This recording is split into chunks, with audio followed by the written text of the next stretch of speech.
Doing a deep dive of The Excellent Wife, and I want to look at some of the key themes in the book.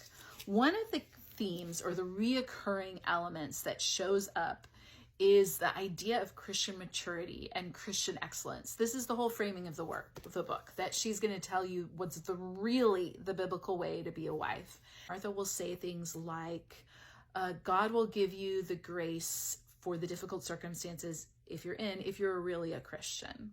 I think trying to walk this scrupulously semantical line that says, well, the promises of the New Testament are not for people who aren't believers.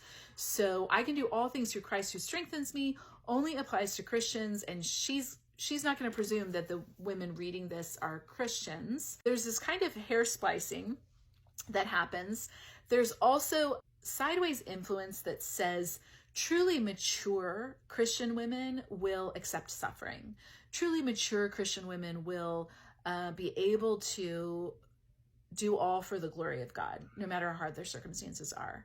And so that kind of recurrent theme really foregrounds the idea that if you have a problem with this book in any point, you're probably not a mature Christian. Saddles people who do have a problem with it reading it with shame, or people like me who are incredibly zealous young wife with this aspiration. Yeah, of course, I'm really concerned about what will please the Lord. It's difficult to pinpoint. I'll try and name it when we see it in each chapter, but it's pervasive, such that I think for the experience of the person reading this, I think it's difficult to set it aside.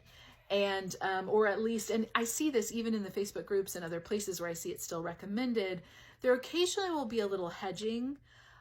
Even there was a biblical counselor who did a review on this book and sang its praises, but was like, my only critique is that I wish there would have been grace in every chapter, a reminder that it's God's grace that enables us to do this. And I thought, if you have biblical counselors saying it needs to be a reminder of grace, that says something. Biblical counselors who love the book saying that.